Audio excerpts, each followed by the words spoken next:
आपने समस्त शुभ फल के दाता वैशाखोक्त धर्म विष्णु भगवान जी के निमित्त बताए।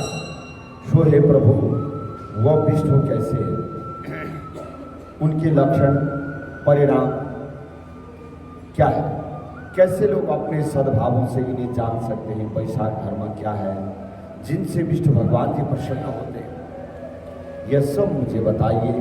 मैं आपका सेवक हूँ। व्याध के इस प्रकार पूछने पर भगवान जनार्दन अनामय या नारायण को नमस्कार करके शंख मुनि कहने लगे, ये व्याध सुन, मैं विष्णु भगवान जी के कलमश रहित रूप का वर्णन करता हूँ। यह रूप परमादि से लेकर किसी मुनि के ध्यान में नहीं आता। विष्णु भगवान जी पूर्ण शक्ति युक्त निर्गुण अनंत सच्चिदानंद रूप है। बोले संपूर्ण चराचर विश्व उन्हीं के आश्रय में और उन्हीं के वश में। अब मैं तुझे उसी परमात्मा साक्षात ब्रह्म के लक्षण बताता हूँ, जिससे उत्पत्ति स्थिति संहार आवृत्ति नियम प्रकाश बंधन मोक्ष और वृद्धि होती है। इस परमात्मा के जन्म आदि तो केवल शास्त्र से जानने योग्य है। वेद, स्मृति, पुराण, इतिहास, पंचरात्रि और महाभारत ये विष्णु भगवान जी के आत्मा रूप है। इन्हीं के द्वारा भगवान जाने जा सकते हैं, अन्य किसी प्रकार से नहीं जाने जा सकते। बोले इनके जन्म कर्म और गुणों को जानकर प्राणी तो मोक्ष पाता है। कर्म से विष्णु भगवान जी का महात्म्य सातिशय होता है, अथवा इसी प्रकार देव, ऋषि, पिता, माता प्रत्येक में शक्ति रूप से विद्यमान रहते भगवान।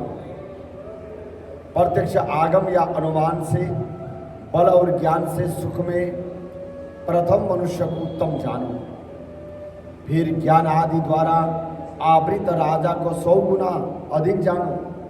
इससे भी तत्वाभिमानी देवताओं को 100 गुना अधिक जानो। देवताओं से सप्तऋषि बने, सप्तऋषियों से अग्नि बने, और अग्नि से सूर्य आदि, सूर्य से बृहस्पति, बृहस्पति से वायु, वायु से इंद्र, इंद्र से पार्वती, पार्वती से जगतगुरु महादेव जी बने। महादेव से भी बुद्धि देवी, और बुद्धि से भी प्राण बलिष्ठ है। प्राण से अधिक कुछ भी नहीं है, और यह संपूर्ण जगत प्राणात्मक है।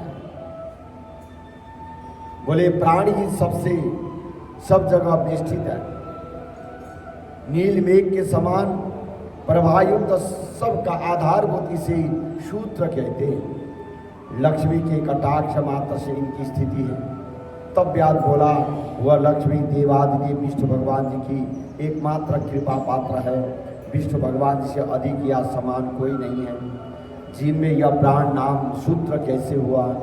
हे ब्रह्मन, मेरे सामने इसका निर्णय कहिए कि परमात्मा प्राण से परे कैसे? शंख मुनि बोले, हे व्यास, जो निर्णय तू पूछता है वह सुन। मैं संपूर्ण जीवों द्वारा प्राणाधिक्य के उद्देश्य से कहता हूँ। प्राचीन काल में नारायण भगवान ने कमल योनि में ब्रह्मादि देवता आदि रचना करके कहा, मैं ब्रह्मा को तुम्हारा राजा बनाऊंगा, और जो कोई तुम में सर्वश्रेष्ठ हो उसे तुम युवराज बनाओ, परंतु वह शील, शौर्य, औदार्य आदि गुणों से युक्त होना चाहिए। भगवान के ऐसे कहने पर सब देवता इंद्र के पास जाकर परस्पर विवाद करने लगे। कोई पूर्व को, कोई सूर्य को सर्वश्रेष्ठ कहता है, कोई इंद्र को बड़ा कहता है, कोई चुपचाप खड़े रहे। जब वह किसी प्रकार निर्णय नहीं कर पाए, तब नारायण के पास गए और नमस्कार करके हाथ जोड़कर कहने लगे, प्रभु सबसे बड़े कौन है? हे महाराज, हमने आपस में बहुत विचार किया, परंतु हमें कोई भी अधिक श्रेष्ठ नहीं दिखाई देता। इसलिए प्रभु आप ही इसका निर्णय कर दीजिए, हमारे संशय को दूर कीजिए। देवताओं के इस प्रश्न को सुनकर भगवान हंसकर कहने लगे कि मेरे विराट रूप में से जिसके निकलने से शरीर गिर पड़े और फिर उसके प्रवेश होने से जो उड़ जाए, वही सब देवताओं में अधिक श्रेष्ठ है और कोई नहीं। यह सुनकर देवताओं ने तथास्तु ऐसा ही कह दिया। तब जयंत नाम का देवता भगवान के पांव से निकल गया, कोई फर्क नहीं पड़ा, और उसको लोग पंगु कहने लगे, परंतु चलता रहा। और अधोभाग में से दक्ष नाम के प्रजापति निकल गए। तब उसे संड कहने लगे। हाथों से संपूर्ण देवताओं का स्वामी इंद्र निकला, उसे हस्तहीन कहने लगे। और आंखों से सूर्य निकला, तब उसे काना कहने लगे।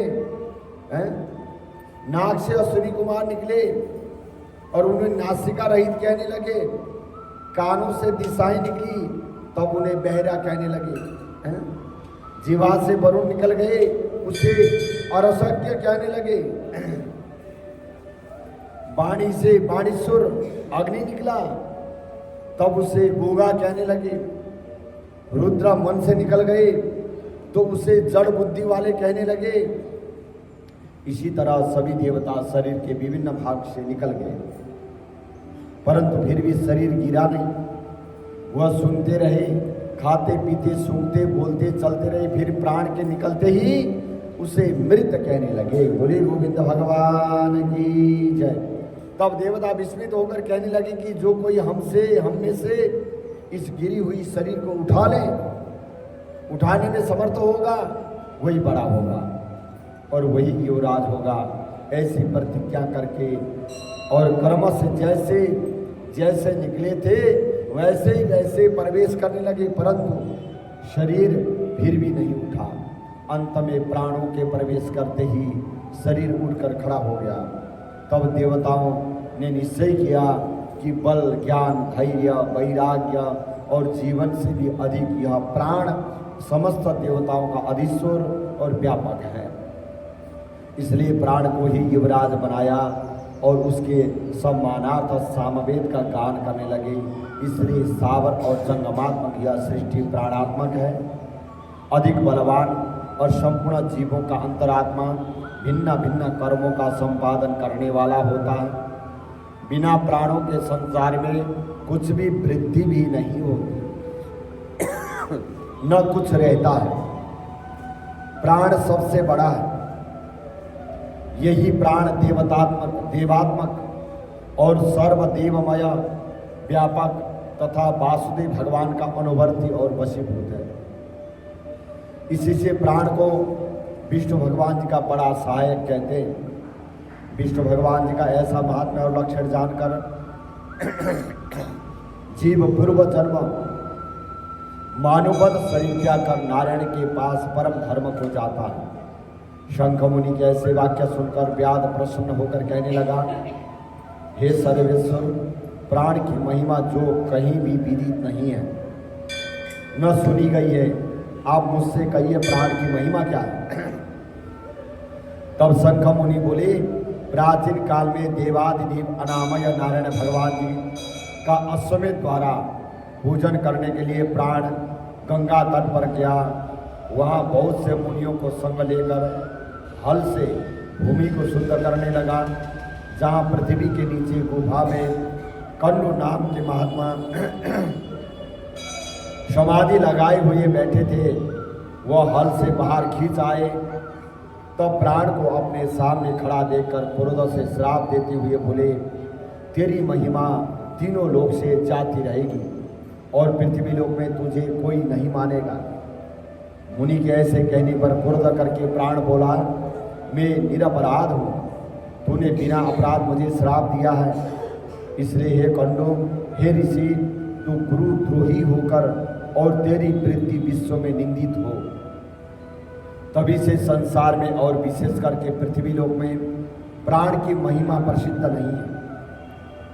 और श्राप के कारण कंडो गुरु को मारकर सूर्य का शिष्य हुआ। हे व्याध, जो कुछ तुमने पूछा था सो सब तेरे सामने मैंने अब कह दिया। अब जो कुछ तुझे पूछना हो वह पूछ, कुछ विचार मत कर इस प्रकार से। और राजा ने कहा, उसके बाद व्याध क्या कहता है ये प्रसंग कल फिर